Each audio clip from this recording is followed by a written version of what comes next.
pada masa Nabi Musa alaihissalam itu ada namanya Samiri. Nah ini nanti termasuk makhluk songong itu. Samiri ini pernah diceritakan, salah satunya juga pernah diceritakan dalam Al-Quran itu. Samiri ini itu menjadi isyarat persoalan Dajjal. Jadi isyarat persoalan Dajjal. Samiri. Nah Samiri ini itu dia dianggap Tuhan. Dianggap Tuhan. Kenapa dianggap Tuhan? Punya kelebihan. Kelebihan yang dimiliki oleh Samiri ini hampir sama dengan kelebihan yang dimiliki oleh Tuhan. Sehingga banyak yang menyembah Samiri dan mempertuhankan. Nah karena banyak yang mempertuhankan Samiri, jadinya lebih baik lagi. Mereka anggap Samiri ini Tuhan, akhirnya Samiri ini sombong. Makanya bahasa sombong itu lebih berat daripada contoh Fir'aun. Ketika dia menganggap diri dia Tuhan, sombong atau tak sombong? Sombong. Rasul li khati'ati. Qarun ketika dia mengatakan harta itu adalah hasil pencarian dia, sombong atau tak sombong? Sombong. Begitu juga. Nah kalau ada manusia beribadah merasa cukup dengan ibadahnya juga sombong, kata Imam Ghazali. Nah, itu parah, lebih berat lagi. Cuma belum masuk dalam kategori Dajjal, tidak masuk dia.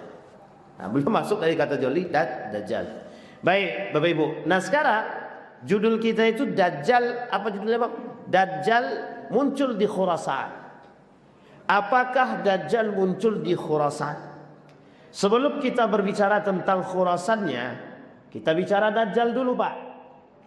Udah pernah kita bahas di sini Dajjal, Pak? Belum ya? Oh ini baru kali pertama. Wah ini panjang cerita ini. Bapak Ibu, Dajjal itu ada pembahas dalam hadis baginda Nabi Muhammad SAW. Itu pembahasannya ada dua. Ini saya singkatin aja ya, saya singkatin. Dajjal itu pembahasannya ada dua. Ada manusia yang berkarakter Dajjal, ada makhluk Dajjal itu sendiri. Kata Nabi, la yatiyanna 'alan nasi dajjaluna kadzabun. Sayati 'alan nasi dajjaluna kadzabun. Akan datang satu masa kepada kalian, kata Nabi, sayati 'alan nas, terhadap manusia, dajjaluna kadzabun. Manusia-manusia yang berkarakter seperti Dajjal. Apa karakter Dajjalnya? Karakternya adalah pendusta. Kadzabun. Kalau kadzibun berarti dia pendusta, dia masuk satu orang yang berdusta. Kadzibani, dua orang yang berdusta. Kalau kadzibuna, banyak sekali yang berdusta. Tapi kalau pakai kadzabun, saking banyaknya manusia yang berdusta, memang itu karakter yang melekat pada manusia. Sekarang saya tanya ke Bapak Ibu, ada enggak di antara Bapak Ibu yang enggak pernah bohong? Angkat tangan, yang tidak pernah bohong. Berarti Dajjal semua ini. Jangan tersinggung, jangan tersinggung. Ini cuma sekedar intermezzo. Kalau kita bicara tentang Dajjal, kita bicara tentang nifaq, munafik juga. Para pendusta itu, orang-orang pendusta itu salah satu sifatnya Dajjal dusta. Salah satu sifatnya atau karakternya orang munafik dusta. Makanya nanti pengikut Dajjal itu salah satunya orang munafik. Dajjal punya sifat dusta. Orang munafik punya karakter dusta. Ada kesamaan? Ada kesamaan? Apa kesamaannya? Dusta.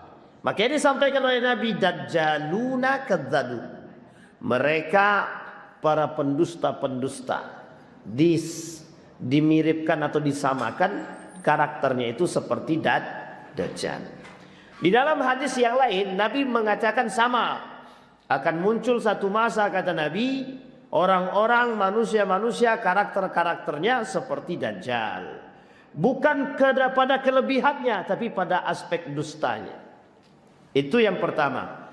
Ini adalah model Dajjal yang pertama. Sementara yang kedua ada namanya Masihid Dajjal. Nah siapa Masihid Dajjal ini? Masihid Dajjal ini, inilah yang disebutkan oleh para ulama. Yang disebutkan oleh Nabi dalam hadisnya tentang akan muncul satu masa atau 10 tanda datangnya kiamat besar. Satu di antara 10 tanda kiamat besar itu, yang pertama itu adalah munculnya Dajjal. Yakhruju ad-Dajjal, keluarnya Dajjal, kata Nabi, bil masyriq, dari arah timur, wa huwal Khurasan, dan itu adalah dari Khurasan. Satu. Yang kedua kata Nabi cuma sampaikan pada komanya, yakhrujud dajjal bil masyriq, akan muncul dajjal dari arah timur. Nah, diperkuatlah dengan hadis yang tadi, bi wa huwal Khurasan, dan dia adalah Khurasan. Nah, Bapak Ibu, Khurasan ini adalah provinsi, masuk namanya Khurasan Raya namanya. Salah satu provinsi yang ada di Iran. Dan provinsi yang ada di Iran ini, dia nanti Khurasan ini berdekatan dengan dua negara. Satu Afghanistan, yang kedua Pakistan. Nah, nanti di sini ada spekulasi-spekulasi tertentu yang mengatakan yang dimaksud dengan Khurasan itu adalah salah satunya yang berdekatan dengan daerah-daerah tepi-tepi pantai itu, yang berdekatan dengan Afghanistan dan Pakistan.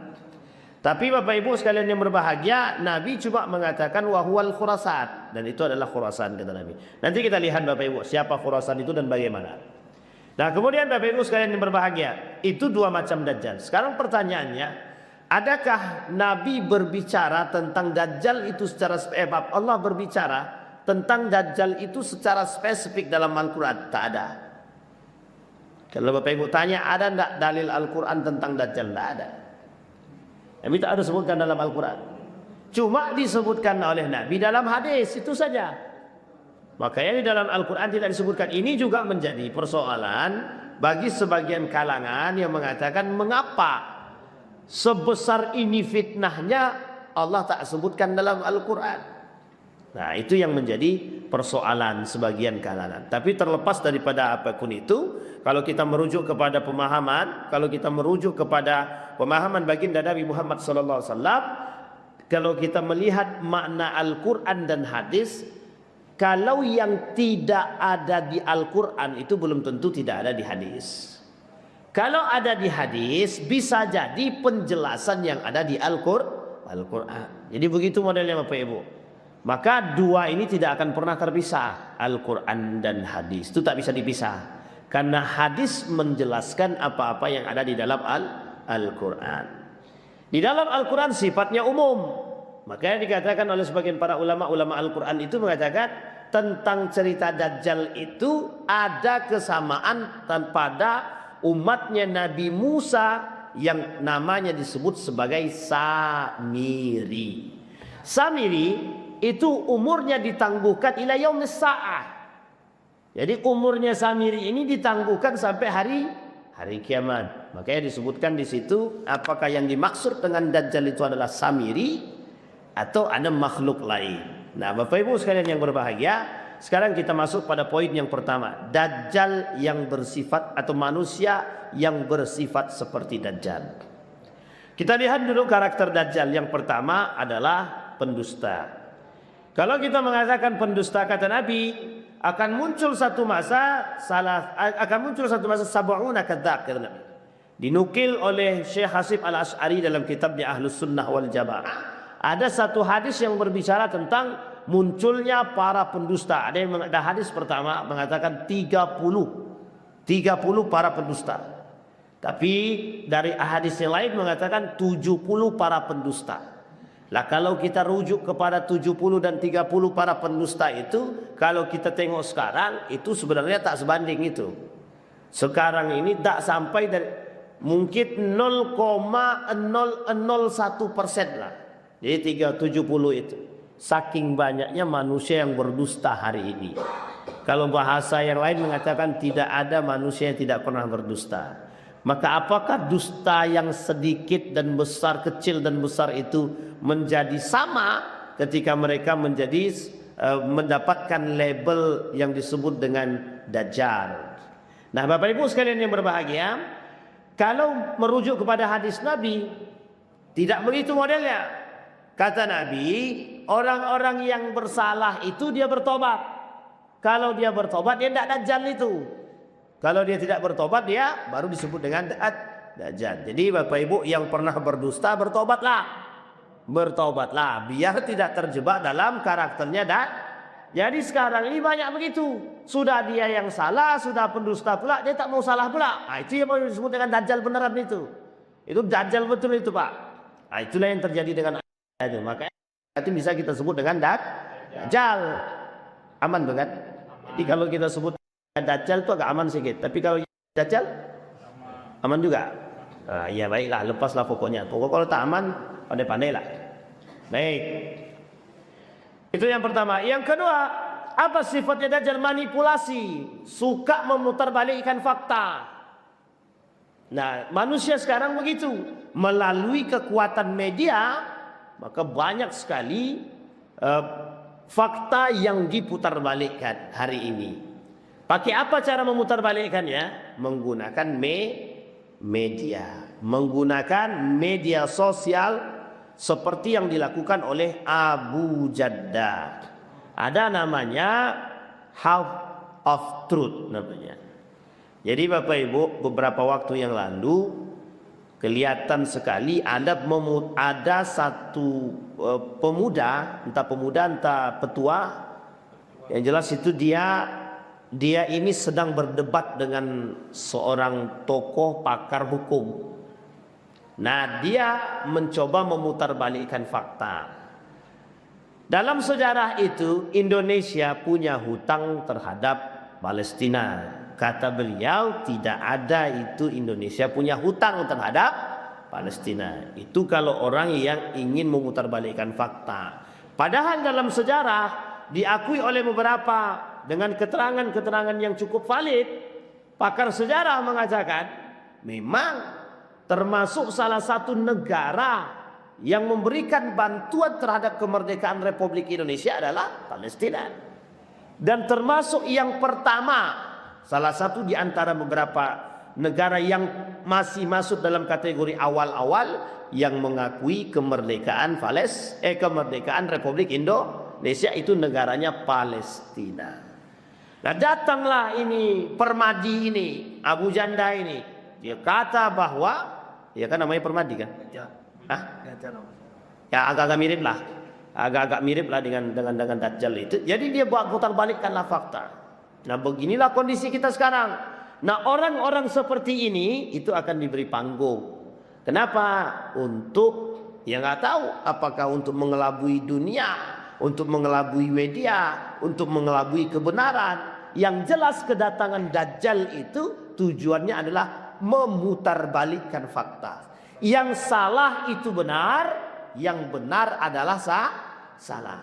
Ketika di tangan Dajjal ini, manipulasinya Dajjal yang paling berbahaya itu adalah ketika tangan kanannya itu yang dia sebut surga, maka hakikatnya adalah neraka. Kalau di tangan kirinya ada neraka, hakikatnya adalah surga. Inilah yang disebut dengan kehebatan yang dimiliki oleh Dajjal, manipulasi. Jadi manipulasinya itu, nah itu juga yang dilakukan oleh Samiri. Samiri memiliki kelebihan, yang kelebihan dimiliki oleh Samiri ini hampir serupa dengan kelebihan yang dimiliki oleh Tuhan. Disitulah para pengikut-pengikutnya Nabi Musa itu, umatnya Nabi Musa terpedaya dengan kehebatan Samiri. Disinilah Bapak Ibu dalam riwayat itu dikatakan ketika Samiri ini tidak lagi bisa dibendung, disitulah kemudian Samiri ini diikat. Itulah makanya ada yang mengatakan bahwa bisa jadi Samiri ini adalah Dajjal yang dinanti-nanti. Baik, kembali kepada poin yang tadi. Nah, itu yang pertama. Jadi kita berbicara tentang karakter manusia yang menyerupai Dajjal. Yang ketiga, perkataan Dajjal itu manis. Perkataan Dajjal adalah manis. Apa maksudnya? Membuat orang tertipu, membuat orang terpedaya. Makanya Bapak Ibu ketika Dajjal itu nanti dia sampai ke kota-kota besar, itu ketika Dajjal menginjakkan kaki di kota besar itu, orang-orang yang ada di pedesaan itu akan datang. Mengapa mereka datang? Terpedaya dengan kehebatan Dajjal, terpedaya dengan lisannya Dajjal. Makanya hari ini itu banyak yang seperti itu. Manis di lidah, pahit di hati. Maksudnya bagaimana itu? Mulut datang hati rusak. Nah, itu dia petua atau kita pagi hari ini. Apa tadi itu? Tolong dicatat nih. Mulut berkata, hati berdusta. Itulah yang nifak sesungguhnya. Kata Hasan Al-Basri, izharul Islam wa ibtalul kufri. Mereka tampakkan keislaman mereka, mereka sembunyikan kekufuran. Sama. Itu yang tadi dikatakan beliau tadi. Mulut berkata, hati berdusta. Tolong kalian catat itu, jadikan judul kalian itu. Salah satu karakter Dajjal adalah mulut berkata, hati berdusta. Baik. Kembali kepada poin tadi. Nah, Dajjal. Di sini Bapak Ibu, Nabi menunjukkan kepada kita dalam hadis-hadisnya, begitulah banyaknya manusia di akhir zaman itu yang menyerupai karakter-karakter Dajjal. Ketika Dajjal itu nanti turun ke muka bumi ini, ketika dilepaskan atau terbuka rantai-rantainya, menjadi satu persoalan serius bagi orang-orang yang ketika itu berada dalam dua kondisi, antara beriman ataupun kufur. Sehingga dalam hadis Nabi yang lain mengatakan, la yanfa'u imanuhum. Jadi ketika Dajjal itu muncul, itu iman kita sudah gak bermanfaat. Iman kita ini sudah gak bermanfaat. Tapi mungkin dalam satu riwayat mengatakan bahwa ketika Dajjal itu muncul, orang-orang beriman itu sudah tiada. Makanya saya kalau boleh berhusnuzon, ini atu-atu awani sudah tidak ada nanti ini ketika Dajjal muncul itu. Insya Allah, amin. Memang harus begitu. Tapi kalau nanti ada pula dia pas Dajjal muncul, itu kan curiga juga kita, berapa panjang umurnya kan begitu. Baik. Nah, itu yang pertama. Sekarang kita masuk yang kedua. Nah, yang kedua ini Bapak Ibu, itulah yang disebut dengan Masihid Dajjal. Bapak Ibu pernah berdoa kepada Allah, ya Allah, jauhkan kami dari fitnah Masih Dajjal. Itu kita baca dalam doa Bapak Ibu. Jadi kalau Bapak Ibu sholat wajib, sebelum mau sholat wajib, mau sholat sunnah, sebelum salam itu ada doa yang disunnahkan Nabi. Allahumma inni a'udzubika min azabil qabri wa min azabi jahannam wa min syarri fitnatil mahya wal mamat wa min syarri fitnati masihid dajjal. Ya Allah, jauhkan kami azab kubur. Itu kita kemudian azab neraka jahanam, fitnah mahya, fitnah kehidupan, fitnah kematian, dan fitnah masihid dajjal. Itu. Nah, yang dimaksud oleh Nabi dalam hadis ini, fitnah masihid dajjal ini, inilah yang disebut dengan dajjal yang sesungguhnya, yang berbentuk makhluk yang bertuliskan dajjal itu sendiri. Nah, sekarang kita masuk. Siapa dajjal itu? Masihid dajjal itu. Masihid dajjal ini dalam hadis Nabi adalah makhluk yang akan keluar, yang akan muncul di akhir zaman sebagai pembuka tanda kiamat besar pertama. Jadi kalau sudah muncul Bapak Ibu Dajjal itu, antara Dajjal sampai hari kiamat besar itu, sampai hari kiamat itu tidak jauh jaraknya. Kenapa? Setiap antara satu tanda dengan tanda-tanda yang lain itu waktunya berdekatan. Contoh, Dajjal muncul. Masa Dajjal muncul, nanti akan selesai muncul Ya'juj wa Ma'juj. Tak lama berselang Ya'juj wa Ma'juj, selama 40 hari muncul lagi yang lain. Begitulah seterusnya sampai datangnya yang disebut dengan zalzalah. Apa itu zalzalah?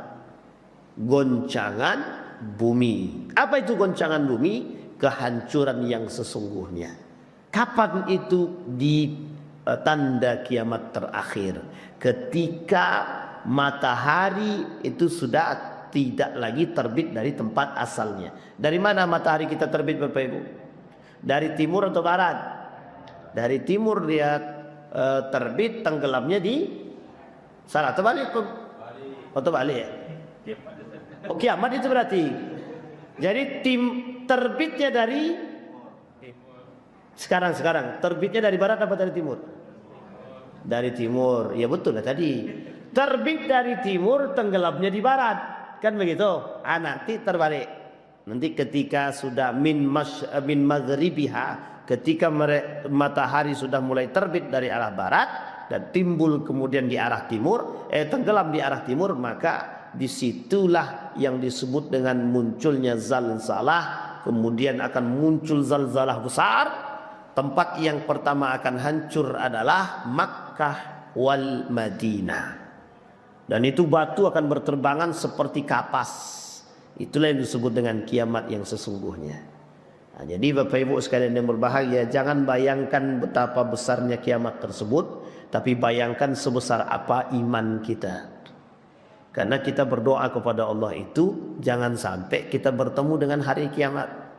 Kata Nabi, seburuk-buruknya kaum itu yang bertemu, aswaul qaum, seburuk-buruknya kaum yang bertemu dengan hari kiamat. Tapi insyaallah saya yakin kita semua Bapak Ibu mudah-mudahan tidak bertemu dengan Dajjal dan tidak bertemu dengan hari kiamat. Amin. Jadi Bapak Ibu, apakah ada sahabat yang bertanya sama Nabi tentang begini? Ada. Memang sahabat itu bertanya, ya Rasulullah, ketika itu terjadi, bisakah engkau berdoa kepada Allah matikan kami? Jadi saking takutnya para sahabat itu, dia berdoa, minta kepada Nabi agar berdoa kepada Allah agar sahabat-sahabat ini dimatikan sebelum bertemunya dengan keadaan tersebut. Bapak Ibu pernah lihat ceritanya Yahya Waloni. Dia dalam ceramahnya sebelum wafat itu dia bilang, menunggu kematian, entah kapan datang, capek hidup, kata dia. Nah, itu ada disampaikannya dalam beberapa ceramah itu yang cukup viral itu. Dan dia kata bahwa aku selalu menunggu kematian itu, biar sudah capek hidup. Karena memang dengan kondisi-kondisi sekarang ini sangat mengkhawatirkan. Dia sendiri benar apa tidaknya terlepas daripada itu. Beliau mengatakan sudah capek dengan fitnah dunia yang begini besar, yang begitu kejam, sehingga dia takut. Nah, maka dia berharap dimatikan oleh Allah Subhanahu wa taala dan ternyata beliau wafat. Kita doakan mudah-mudahan husnul khatimah. Nah, kemudian apa karakter ciri daripada Dajjal tadi? Bertuliskan di jidatnya sini kafir, kafaro. Tapi kalau sekarang kan belum ada, Bapak nampak kan orang-orang yang ada tulisan jidat di sini kafir, belum ada kan? Nah, belum ada nampak di jidat mereka itu bertuliskan kafaro, belum ada. Yang kedua, bukan hanya kafir saja, matanya cuma satu. Nah, sekarang ada tak Bapak Ibu tengok orang mata satu? Ada Ustaz, si buta dari gua hantu. Mata satu, bukan begitu, bukan orang buta, bukan, ini tidak ada kaitannya dengan orang buta. Mata satu di sini, matanya cuma satu. Inilah yang disebut oleh para ulama makhluk yang sesungguhnya itu, yang berbentuk itu adalah seperti tadi, tulisan di sininya kafara, kemudian matanya cuma satu. Singkat cerita Bapak Ibu sekalian yang berbahagia, disebutkan oleh Nabi dalam hadisnya tentang karakter itu. Jadi kalau nampak kita itu berarti itu Dajjal. Nah, apakah ada kehebatan Dajjal yang diberikan oleh Allah? Ada. Apa salah satu kehebatannya? Tunjuk langit, langit turun, air hujan turun. Tunjuk mayit, mayit hidup. Makanya Bapak Ibu, perkataannya Dajjal itu berpengaruh, bisa memanipulasi, bisa membuat tipu daya manusia. Sehingga ketika Dajjal itu berbicara, seolah-olah yang diucapkan Dajjal itu adalah benar. Dan akan banyak manusia-manusia ini yang akan mengikutinya. Kemudian selanjutnya, di mana tempat keluarnya Dajjal? Kalau memang ternyata Dajjal itu akan datang, di mana tempat tinggalnya, tempat lahir keluarnya? Baik, tempat keluarnya Dajjal. Ala innahu fi bahr Syam. Ketahuilah sesungguhnya dia Dajjal berada di Laut Syam. Di mana Laut Syam itu? Di mana Bapak Ibu? Yang sekarang menjadi rebutannya. Nanti antara sungai, ada dua sungai. Pertama Efrat, yang kedua sungai Nil.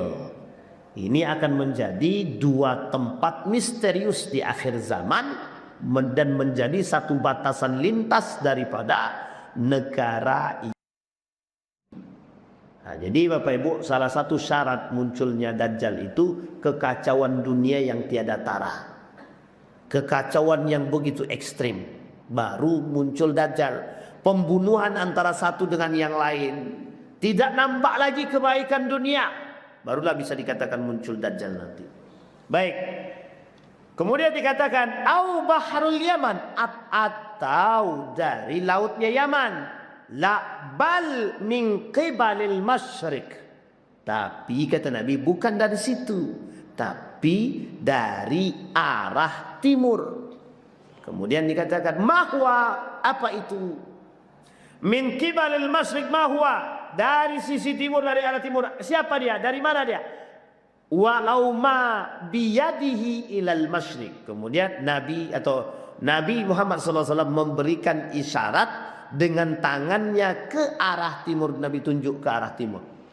Baik, itu belum terlalu spesifik hadisnya. Diriwayatkan dari Abu Bakar Siddiq radhiyallahu anhu, dia berkata Rasulullah SAW meriwayatkan hadis kepada kami, beliau bersabda, Ad-Dajjal yakhruj min ardin bil masyriq. Dajjal akan muncul dari arah timur. Yuqalu laha al-Khurasan. Dikatakan kepada Abu Bakar Siddiq, kata Nabi, wa huwal Khurasan, dan dia adalah Khurasan. Nah, sekarang Bapak Ibu, di mana letak Khurasan itu? Nah, Bapak Ibu boleh cek di Google di mana letak Khurasan. Nah, nanti akan ketemu.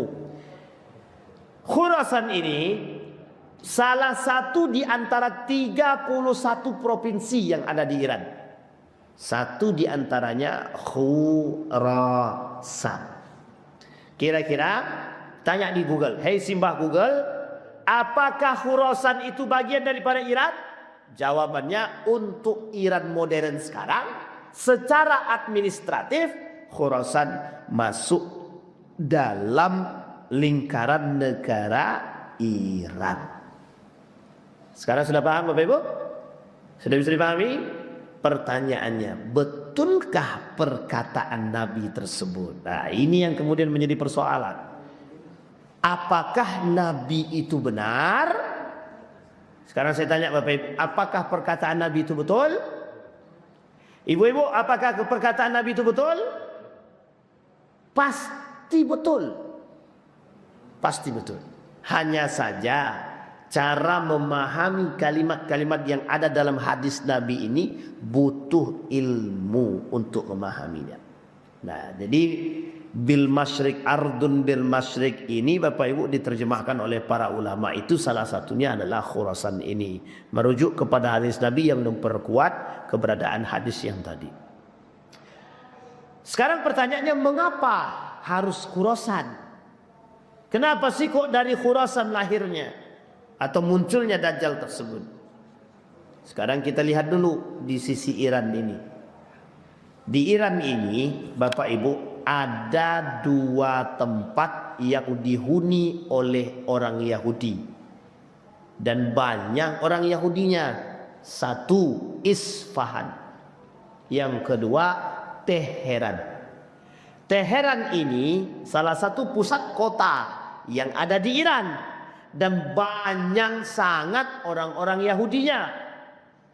Yang kedua, Isfahan. Isfahan ini bagian kota di antara bagian-bagian yang ada, atau di antara kota-kota yang ada di Iran. Satu di antaranya adalah Isfahan. Dan di Isfahan ini banyak daripada orang-orang Yahudi yang tinggal di situ. Bisa dipahami Bapak Ibu ya? Orang Yahudi tinggal di Isfahan. Sekarang muncul pertanyaan, lah kok bisa orang-orang Yahudi ini kok tinggal di Iran?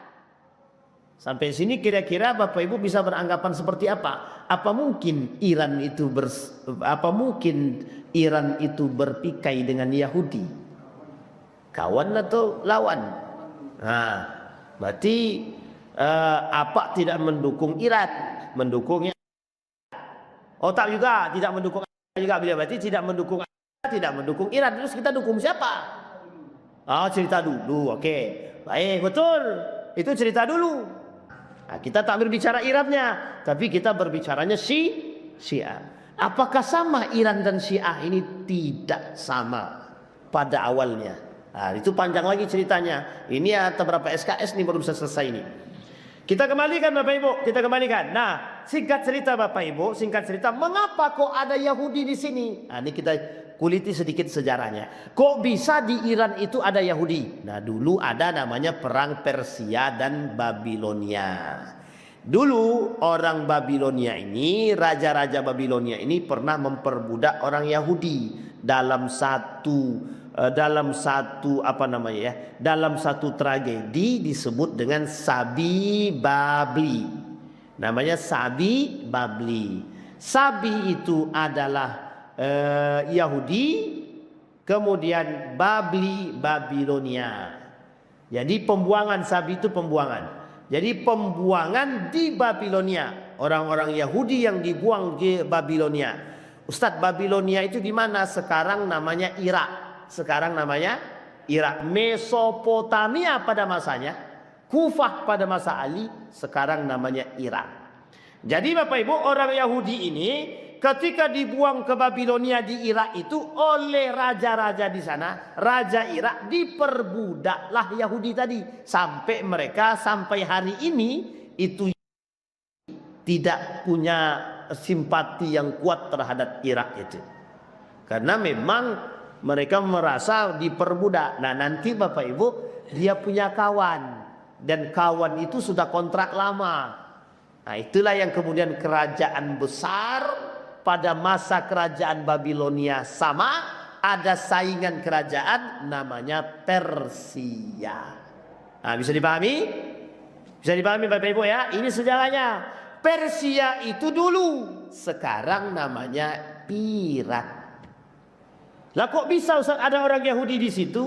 Dulu ketika Iran ingin menghancurkan Babilonia itu, berkhianatlah yang diperbudak ini tadi bekerja sama dengan Persia. Itulah mengapa orang-orang Yahudi ini ada di Persia dengan dua kontrak kerja. Kontrak kerja pertama, kalau nanti menang Persia atas Babilonia, maka orang Yahudi harus dikembalikan kepada tempat asalnya yang disebut dengan Palestina. Jadi dalam sejarah, Persia ini termasuk negara pertama yang memberikan tanah kepada orang Yahudi untuk tinggal di Yerusalem, Palestina. Hah? Itu belum, masih panjang lagi. Ini masih Babilonia dan Persia, belum masuk perang dunia pertama, masih panjang sekali. Ini jauh sekali, masih panjang. Ini kalau kita kaji lagi perang dunia pertama, wah itu kacau lagi, panjang lagi. Kapan waktu Pak kita bahas sejarah-sejarah? Minoritas. Sangat minoritas sekali. Itu makhluk minoritas paling minoritas. Makanya dia sampai hari ini tidak pernah menjadi mayoritas. Dia tidak akan pernah menjadi mayoritas, selalu minoritas. Cuma minoritas, pengikutnya mayoritas. Itu dia yang menjadi masalah. Jadi sama lah, beda-beda tipis saja tuh. Asal-asal sipit aja sedikit lah tuh. Singkat cerita Bapak Ibu sekalian yang berbahagia, kembali kepada poin tadi. Disinilah Bapak Ibu kontrak kerja kedua. Apa kontrak kerja kedua? Dibuatlah tempat. Jadi gini, oleh Persia satu bentuk rasa terima kasih terhadap orang Yahudi yang membantu orang-orang Persia tadi, maka diberikanlah tempat di Iran, di Persia itu untuk orang-orang Yahudi tinggal. Apakah itu Isfahan secara utuh? Tidak begitu dulu. Ada ininya, ada sejarahnya. Dulu tinggal di kawasan Persia, setelah tinggal beberapa lama dan beranak pinak mereka, diberikanlah satu tempat khusus untuk mereka untuk tinggal yang disebut dengan perkampungan. Nama perkampungan itu adalah namanya Isfahan. Nah, jadi ada satu kota di Iran itu namanya Isfahan. Nah, Isfahan ini memang penghuninya adalah orang-orang.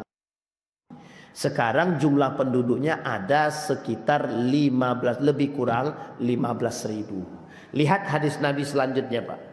Apa kata Nabi? Yakhrujud dajjal min Asbahan ma'ahu sab'una alfan minal Yahudi. Kata Nabi, Dajjal akan keluar dari perkampungan yang Asbahan dan orang-orang yang Aspahan ini ada berjumlah 70.000 yang akan mengikuti menjadi atau mensupport daripada Dajjal. 70.000. Sekarang sudah berapa? Lebih kurang 15.000. Berarti butuh berapa lagi menuju 70.000? 55. Sekarang kita lihat, apakah cuma ada di Isfahan? Itu tidak. Ada di Teheran. Teheran juga ada. Apakah sama Teheran ini dengan Isfahan? Berbeda. Apakah sama yang ada di Israel dengan yang ada di Isfahan? Berbeda. Apakah sama yang ada di Jerman, Prancis, Inggris, Belanda dengan Isfahan? Tidak, berbeda. Isfahan memiliki karakter sendiri, ciri khas sendiri. Tapi ada tapinya. Para pengamat mengatakan begini. Ketika ini hancur, salah satu tempat yang akan mereka untuk pergi, salah satu tempat mereka untuk pindah ketika Palestina merdeka, salah satunya adalah Iran. Mereka tidak ke Eropa lagi. Dulu Bapak Ibu ada cerita mengapa kok ini pindahnya ke Eropa dulu. Di Eropa banyaknya dulu.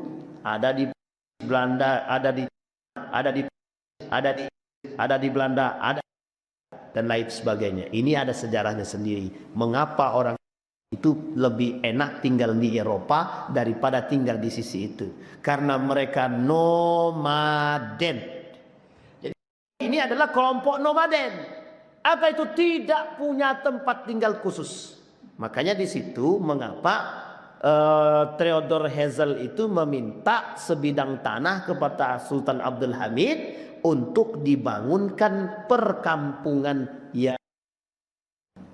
Nah, jadi itu Pak, itu tidak pernah dalam sejarah mulai dari dulu sampai sekarang itu orang-orang itu tidak dari dulu Pak. Dari adakah dulu tempat yang tidak diinjak oleh Dajjal? Ada. Tempat yang tidak dimasuki oleh Dajjal ada dua, Makkah, Madinah. Tapi bagaimana dengan yang di Palestina? Oh, jangan salah, itulah sumber tempatnya perperangan besarnya nanti. Jadi Bapak Ibu sekitaran. Nah, sekarang kita lihat, ada enggak di dalam hadis Nabi tentang persoalan Eropa? Ada enggak? Cuma ada satu, Romawi. Nah, Romawi itu sekarang itu disebut dengan Eropa. Romawi dulu itu bukan Eropa. Bukan Eropa dulunya. Masuk bagian daripada Konstantinopel. Nah, di Konstantinopel itu Turki. Di Turki itu kan ada dua tempat. Ada dua, satu masuk Asia, satu lagi masuk Eropa. Disinilah dulu disebut dengan Romawi. Yang Romawi ini pernah menaklukkan Persia dan pernah ditaklukkan oleh umat Muslim. Jadi gini Bapak Ibu, dulu ada perang antara Romawi dengan Persia. Di antara dua ini datanglah tengah-tengah Pak. Siapa tengah-tengah ini? Tengah-tengah ini di antara perang antara Persia dan Romawi datang sekelompok kecil minoritas Muslim. Satu di antara di sini ada namanya Khalid ibn Walid. Khalid ibn Walid ini melakukan kerjasama dengan Persia. Yang satu saya lupa namanya bekerja sama dengan Romawi. Disinilah kekuatan umat Muslim bisa mengobrak-abrik dua ini dan kedua-duanya ditaklukkan oleh Muslim. Begitu kehebatan umat Muslim pada masanya. Dikenal dengan sejarah Muhammad Al-Fatih. Itu dia Pak, heroing banget Muslim itu sebenarnya. Cuma kita tak bangga. Kita yang tak bangga dengan para pejuang-pejuang Muslim kita nih. Kita kembalikan. Itu nanti kapan waktu kita cerita lagi kalau banyak. Panjang umur Pak. Baik, dua tempat yang tidak dimasuki oleh Dajjal, Makkah, Madinah. Lah kok bisa begitu tidak dimasuki? Kesucian yang dijaga. Kesucian ini sampai nanti pada akhirnya kehancuran itu dalam bentuk zalzalah tadi. Sampai di sini bisa dipahami Bapak Ibu ya. Nah, sekarang pertanyaan muncul lagi. Berarti Dajjal itu akan muncul di Iran, Pak Ustaz. Nah, di sinilah pertanyaannya muncul. Kok bisa? Apa benar Dajjal itu akan muncul di Iran? Disinilah Bapak Ibu para ulama tidak bisa memastikan. Hanya saja kembali kepada dalil-dalil yang tadi kita sampaikan.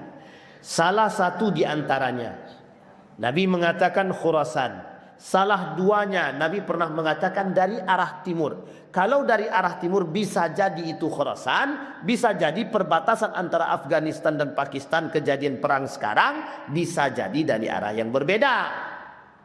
Bisa dipahami Bapak Ibu ya? Bisa jadi dari arah yang berbeda. Yang ketiga, dari mana lagi? Bisa jadi dari Isfahan itu sendiri. Nah sekarang kita lihat seberapa banyak pengikut daripada Dajjal itu sendiri. Yang pertama Bapak Ibu, Dajjal itu pengikutnya paling tidak pengikut Dajjal itu ada 7. Pengikut Dajjal itu ada 7. Pengikut Dajjal ada 7 ini, satu di antara yang pertama sekali adalah itu yang disebut dengan Isfahan. Isfahan ini tinggalnya di Iran. Jadi Bapak Ibu sekalian yang berbahagia, kalau kita kembalikan lagi pengikut-pengikut Dajjal yang pertama sekali yang akan bersama dengan Dajjal itu yang pertama sekali adalah yang disebut dengan Bisa dipahami Bapak Ibu ya? Nah sekarang pertanyaannya muncul lagi Pak. Berapa lama lagi menunggu yang tadinya 15.000 lebih kurang ini bisa menjadi 70.000? Kira-kira Dajjal itu sudah semakin dekat atau semakin jauh Pak Ustadz? Semakin dekat. Kalau kita lihat sekarang Bapak Ibu, kekacauan dunia sekarang itu kedekatan akan datangnya Dajjal itu sudah sangat terasa sekali. Makanya Bapak Ibu ini bukan persoalan kita menerka bukan, ini persoalannya akidah Pak, persoalannya akidah. Apa maksudnya persoalan akidah? Persoalan akidah itu adalah sejauh mana kita mampu bertahan dengan iman kita. Jadi kalau kita tak bertahan dengan iman kita, kita menjadi pengikut Dajjal. Itu yang pertama. Sekarang yang kedua Pak, siapa saja pengikut Dajjal itu? Kaum wanita, perempuan-perempuan yang mudah tertipu, perempuan-perempuan yang cinta terhadap dunia, perempuan-perempuan yang mudah didustai. Kenapa demikian? Satu di antara fitnah terberat kata Nabi di akhir zaman adalah perempuan. Tapi kan Dajjal tidak menikah Ustaz. Ya memang. Jadi Bapak Ibu dulu pernah muncul pada masa Nabi itu seorang yang sangat pendusta sekali pada masa Nabi. Saya lupa namanya, tapi sangat pendusta. Siapa namanya? Ya itu julukannya. Jadi ada seorang pemuda sangat pendusta Pak. Sampai-sampai Nabi ditanya oleh para sahabat, bagaimana pandangan Nabi tentang Fulan ibn Fulan? Nabi nggak bisa menjawab karena memang posisinya Nabi tidak bisa katakan apakah itu Dajjal atau tidak. Karena sahabat bertanya. Kemudian Umar bin Khattab bilang begini. Al-Kazzab kata Umar bin Khattab. Nah inilah julukan yang dapat untuk dia. Kenapa begitu? Saking pendustanya Pak. Cuma dijawab oleh pemuda tersebut ketika ditanya. Apakah dia ini Dajjal? Ditanya. Bagaimana pertanyaannya? Satu. Dijawab sama dia. Kata pemuda tersebut. Dajjal itu matanya satu. Sementara mata saya 2. Dajjal itu tidak beranak, sementara saya punya istri, punya anak. Nah, disitulah Bapak Ibu dilabelilah si pemuda tersebut sebagai labelnya Al-Kazzab, pendusta. Karakter pendustaannya dia sama seperti Dajjal. Jadi memang karakter-karakter Dajjal ini menjadi karakter pasaran sekarang. Makanya Bapak Ibu kalau sekarang ini kalau kita mau lebih wow, ya kita tinggalkan dusta. Karena dusta itu sudah menjadi pasar sekarang, sudah menjadi pasaran. Oh, pendusta lah itu udah pasaran itu ya. Kita kan pengennya yang tidak pasaran. Nah, apa caranya biar kita tidak menjadi orang yang pasaran? Ya udah, jujur aja, enggak usah pendusta. Kalau dulu, nah sekarang kan kita susah nih mencari orang yang baik nih, yang mencari orang jujur susah.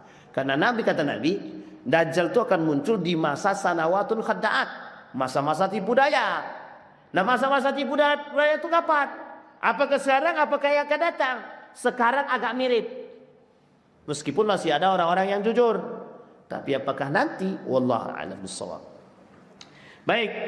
Kemudian Bapak Ibu, siapa lagi selain dari Isfahan selain daripada perempuan, yatba'uhu aqwamun kana wujuhum al-majjan al-mutraqah, akan muncul kelompok-kelompok yang muka mereka ini rata, mata-mata mereka sipit. Ini susah nih kalau begini nih. Apakah itu bangsa Mongol ataukah bangsa Tuk? Di sini dikatakan salah satu di antaranya adalah pengikut Dajjal yang paling banyak adalah orang satu, yang kedua Ajam, yang ketiga bangsa Tuk. Bangsa Tuk di sini ini agak sedikit debatable. Ada yang mengatakan Turki, ada yang mengatakan ini karena itu satu matanya sipit, mukanya datar di sini maksudnya hidungnya pesek. Ya beda-beda tipis lah dengan kalau Bapak Ibu tengok ya orang-orang itulah. Orang mana maksudnya itu? Yang bermatakan sipit lah kan begitu. Nah, jadi apakah itu juga wallahu a'lam bishawab, tapi salah satunya di situ. Bapak Ibu kalau lihat status kerajaan Mongol pada masa mereka menghancurkan Abbasiyah, maka tidak jauh berbeda dengan kondisinya, Pak. Bengisnya, sadisnya, parahnya, kelakuannya, tidak berperi kemanusiaan sama sekali. Ketika Dajjal itu datang, para pengikut-pengikut itu sama, Pak, karakternya seperti itu. Dan manusia dari berbagai bangsa dan golongan, sebagian besar dari mereka adalah orang-orang Arab dusun yang juga para wanita. Arab-Arab perbatasan. Nah, Bapak Ibu, yang keempat ada namanya Khawarij.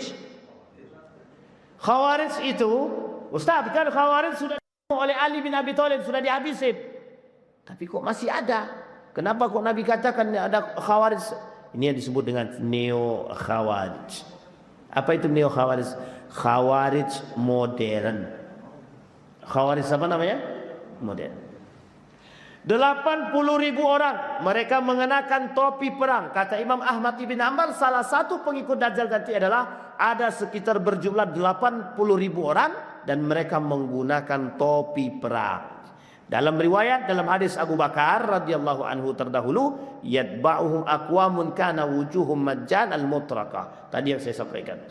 Kemudian Bapak Ibu, demikian pula orang-orang Ajam, sebagaimana dijelaskan sifat mereka dalam hadis Abu Hurairah radhiyallahu anhu, la taqumus sa'ah hatta tuqatilu khuzan wa karman minal a'ajib hamral wujuh fatasha al-waq sigar al-a'yun ka'anna wujuhuhumul majjan mutraqa ni'aluhumus sya'ar. Nanti kata Nabi, salah satu pengikutnya itu yang paling spesifik, kata Nabi, yang paling sangat mirip adalah tidak akan terjadi hari kiamat sampai mereka memerangi bangsa Khuz dan Karman dari kalangan Ajam. Wajah mereka merah, hidung mereka pesek, mata mereka wajah mereka seperti tameng yang dilapisi kulit dan terompa-terompa mereka terbuat dari bulu. Coba Bapak Ibu tebak sekarang. Hampir mirip dengan Mongol, persis hampir mirip. Makanya Bapak Ibu, kalau kita tengok sejarah Mongol itu, karakter orang Mongol itu mirip banget, Pak. Nah, sekarang kita lihat di mana Mongol itu, perbatasan India dan Cina.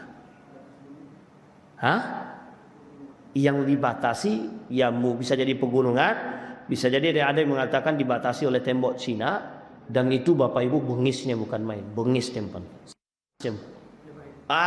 Jadi kita sekarang cek dulu. Dulu bangsa Mongol ini ada namanya bangsa Tartar. Bangsa paling Tartar dan Tuk namanya. Tahu Bapak Ibu siapa yang mengalahkannya? Dikalahkan oleh kelompok Muslim dari Bali Mamalik. Namanya Mamluk. Ada kerajaan Mamluk namanya.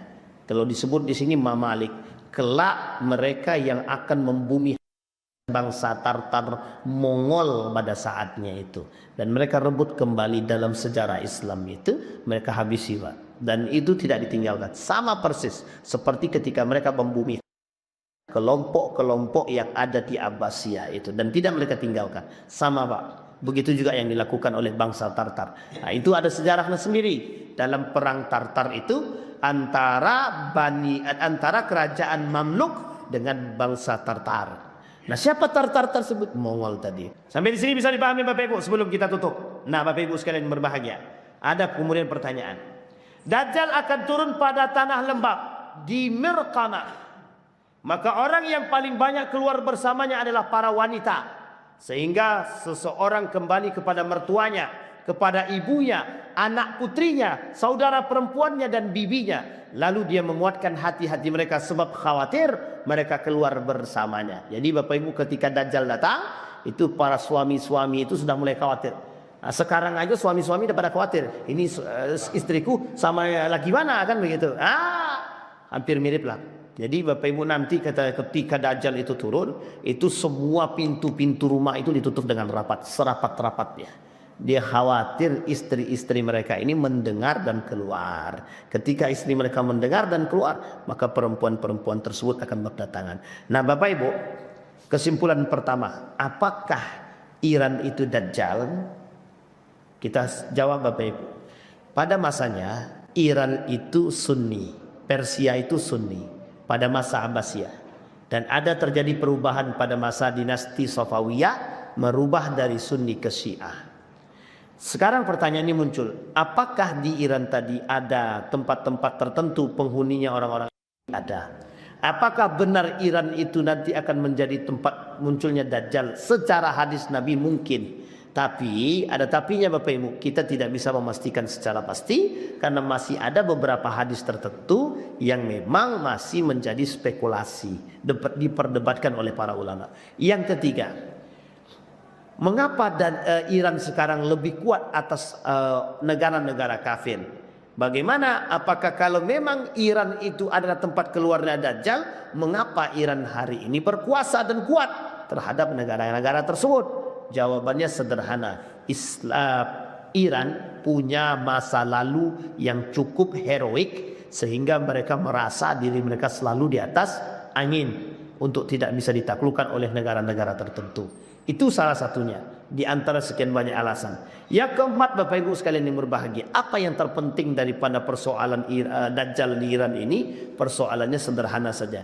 Iman, akidah kita harus kuat, iman kita harus kuat. Maka Bapak Ibu ketika Dajjal itu muncul, yang tidak tersentuh oleh Dajjal, yang tidak mengikuti Dajjal, setidaknya ada 3 kategori. 1, orang yang terbiasa membaca surah Al-Kahfi atau yang memang selalu membaca Al-Quran.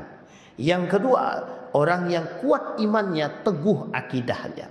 Yang ketiga, orang yang selalu berdoa kepada Allah, ya Allah jauhkan kami dari azab api neraka, azab kubur, fitnah kehidupan, fitnah kematian, dan fitnah Masihid Dajjal.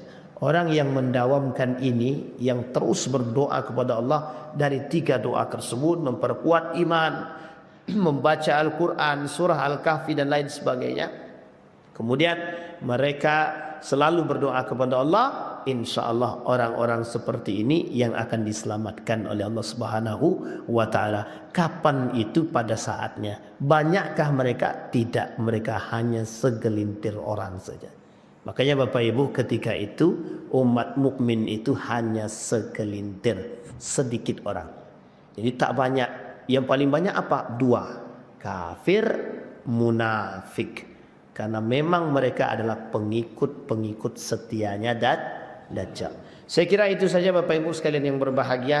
Jadi boleh berspekulasi tapi harus ada referensi. Jangan berspekulasi jika menabur benci. Mudah-mudahan ada manfaat. Fa'tabiru ya ulil absar la'allakum tuflihun. Kita berdoa kepada Allah. A'udzubillahi minasyaitonir rajim. Bismillahirrahmanirrahim. Hamdas syakirin, hamdan naimin, hamdan yuafi ni'amahu wa yukafi mazida. Ya Rabbana lakal hamdu kama yanbaghi li jalali wajhikal karim wa azim sultanik. Allahumma faqihna fid din wa alimna ta'wil. Allahumma ansur man nasara ad-din wa akhdhul man khadhala al-muslimin. Allahumma arina al-haqqa haqqan warzuqna ittiba'ah wa arina al-batila batila warzuqna ijtinaba. Allahumma ighfir lahum warhamhum wa'afihim wa'fu anhum wa akrim nuzulahum wa wasi' madkhalahum waj'al al-jannata maswahum ya arhamar rahimin. Rabbana atina fid dunya hasanah wa fil akhirati hasanah wa qina adzabannar. Walhamdulillahi rabbil alamin. Assalamualaikum warahmatullahi wabarakatuh.